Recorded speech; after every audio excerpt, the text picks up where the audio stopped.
Right. So this is one of the last images of me with my dog Zoe. We just put her down and sent her over the Rainbow Bridge on Friday. So that's 3 days ago now. What's also in this image is uh, the wave painting, but its other name is for all the women I've ever loved. Now, as to whether or not those women think I actually love them or not, um, I guess that's up to their opinion. I don't know. None of them really talk to me, and that's not really my fault. But that's just something more of people in the contemporary era and of how much we value relationships with other people versus our relationships with animals. Uh, Zoe lived to be 17 years old, and in her last days, she was experiencing a lot of mobility issues and incontinence and tremors and pain, and she couldn't walk very far. It started getting smaller and smaller distances. Um, so I would like to say that we collectively as a family decided to let her go. But frankly, I didn't really want to do it. I did not.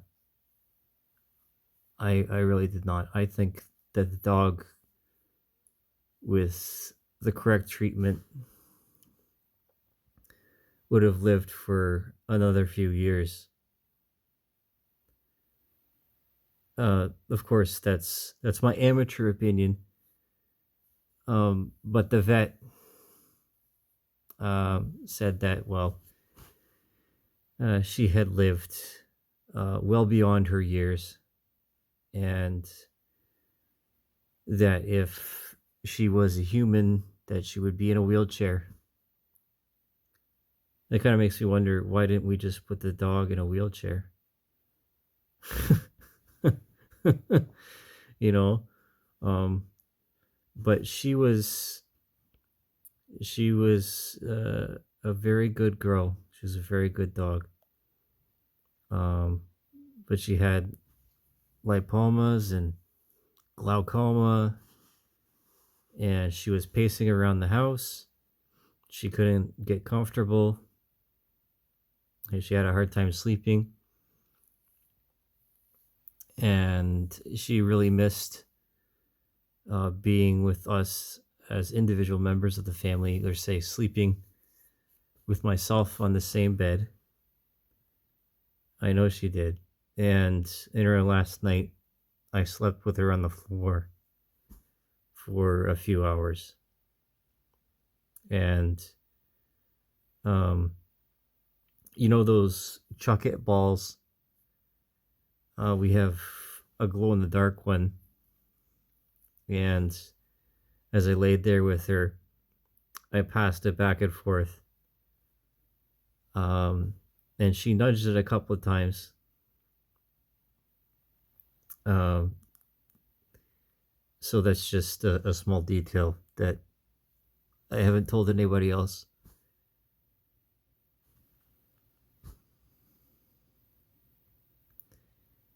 It's not easy to let go of a pet. Um, but Zoe was not a pet. She was a very intelligent being.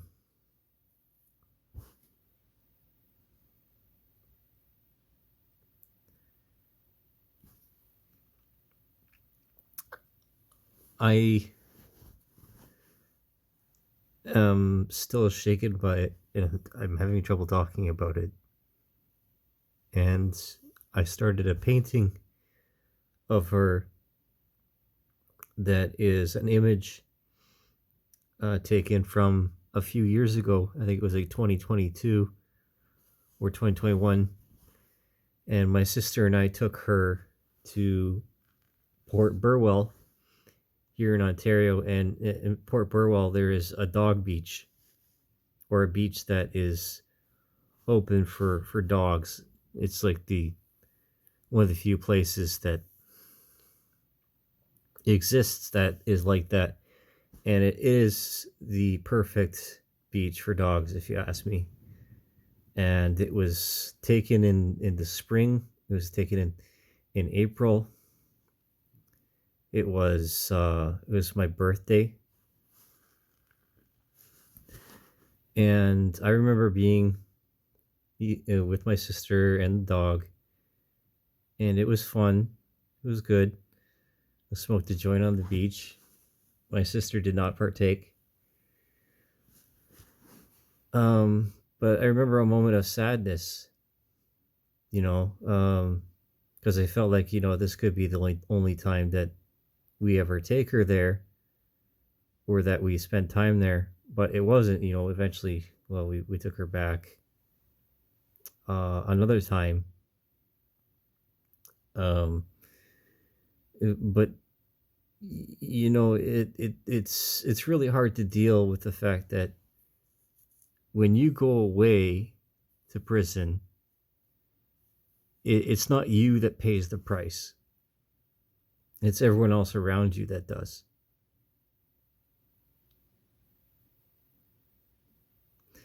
The families of the convicts are the ones that pay the price for their incarceration, not the individuals themselves.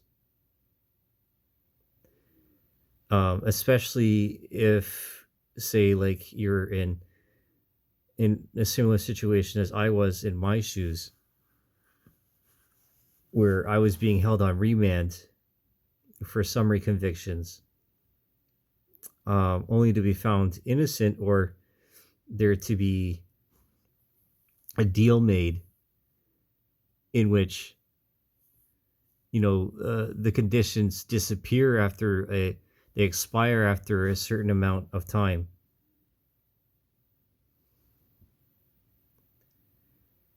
And I'm most angered by the year, again, that I didn't have with my dog, and that I lost uh, for my career and some other factors.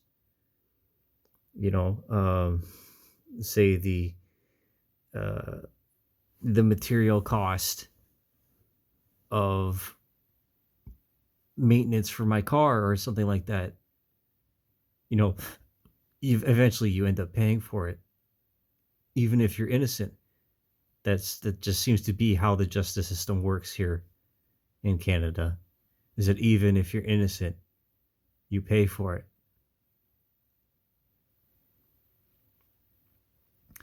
Zoey was an innocent being. I would have loved for her to have met and been around her successor, the dog that would replace her. But that didn't happen. A pup, or maybe a mature dog that would take her place amongst the family, because, well, nothing lasts forever. But that's what I like about oil paints and oil paintings, is that they far outlast the creator, and they are artifacts of the creator's life.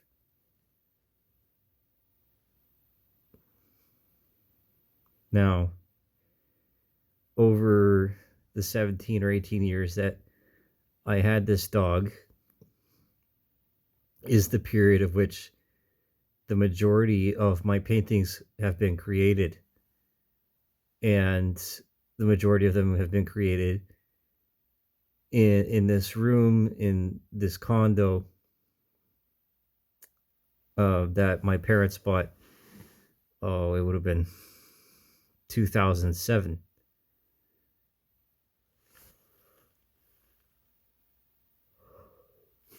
So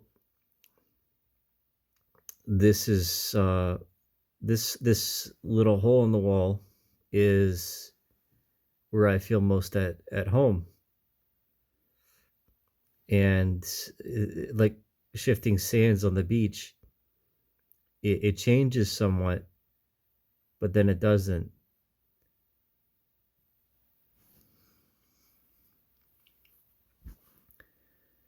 Um,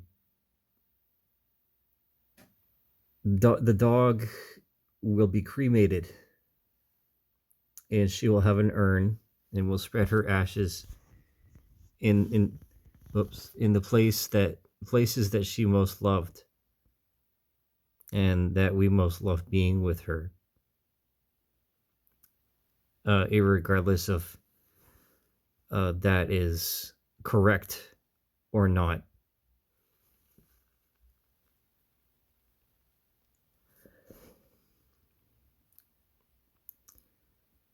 I uh, I don't really have much else to say for this. You know, I wish I could get the time back that was taken from me, but I can't.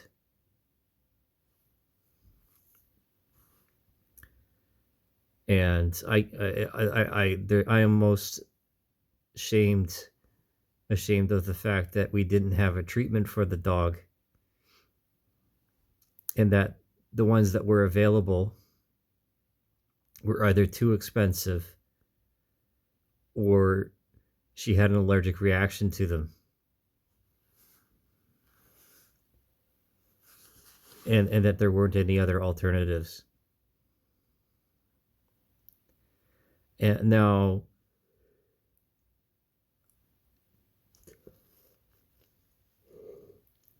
excuse me, I had the yawn. Um, you know, it's comical to some people, or absurd, that um our furry friends are of such importance and of high esteem within our culture here in the civilized Western world, versus other cultures which, you know, harvest and breed dogs for meat consumption, because that does exist. And I was just reminded of, you know, I tried the AI generation of excuse me, of Google, the YouTube tool, and it wasn't really her. It was Zoey mixed with some other dogs, and it somewhat got my expression correctly. But you know, I don't smile very often, and when I do, I feel like that I'm scaring people. You know, I feel scared of my smile. Um, I just generally don't like smiling, especially with teeth. It feels threatening. Um, but then I just beyond that tangent, the a lot of the images that you see on the internet of animals, a lot of them have passed on. That's what I was reminded of. And this is again a comment and a reference to the video that I made before, like last month or something like that, before um is started getting really bad, quote unquote, because I've been away. at work in a different city, and my sister and my brother-in-law have been the caretakers of the dog because my dad, as much as he shows his attachment, in my opinion, he didn't really care for the dog. Because if he did, he would have showed up in her last hours. Uh, but because my mother was there, he didn't. And that speaks volumes to someone like me. You know, actions speak louder than words. If you really care for the animal, be there in those last hours, and then don't just leave the the animal after the final injection, because they're still there for more than a few minutes. You know, it's very similar to other mammals or human beings in which brain death doesn't occur until after 15 minutes. You know, just be there. I i had a really hard time when we put down our last dog, Shelby. And Shelby was a German Shepherd Border Collie cross, and she was of my teenage years, and she went suddenly. She had kidney failure, and so that was a little different. You know, I would have much preferred that Zoey um, pass on due to natural causes, but it just didn't seem to be the case this time. She just she just couldn't be a dog that well anymore. Not without a lot of help, and not without a lot of care. I I really wish we didn't do it. That's how I feel.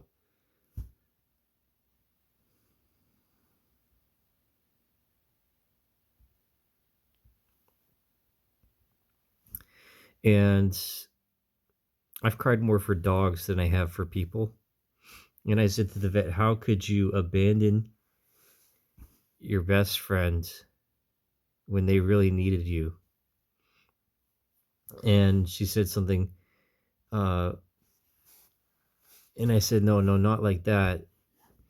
But like, how could you not make an effort to be there for them?"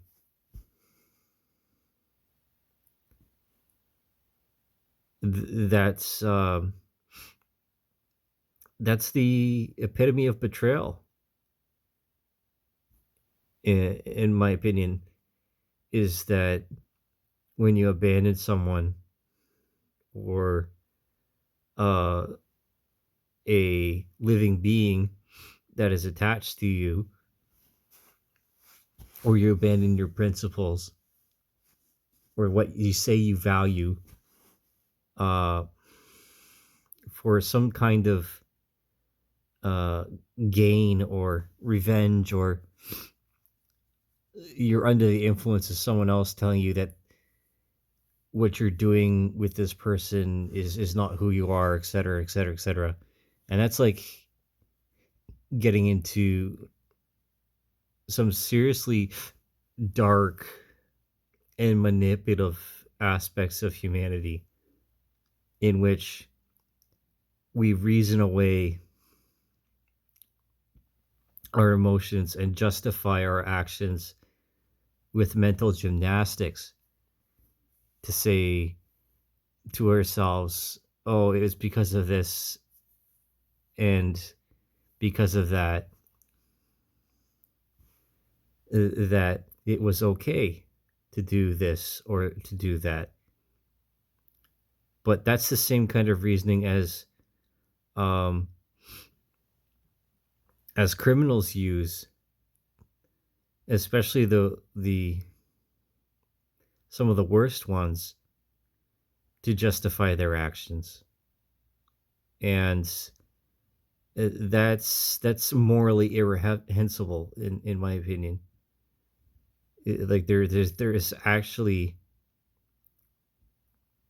a point at which um our efforts to detach ourselves and to disassociate from something is criminal.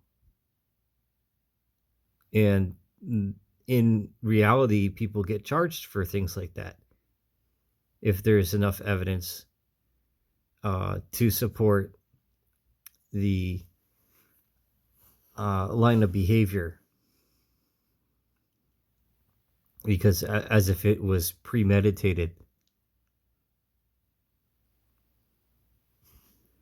I'm not implying that um, the uh, departure of my dog was premeditated.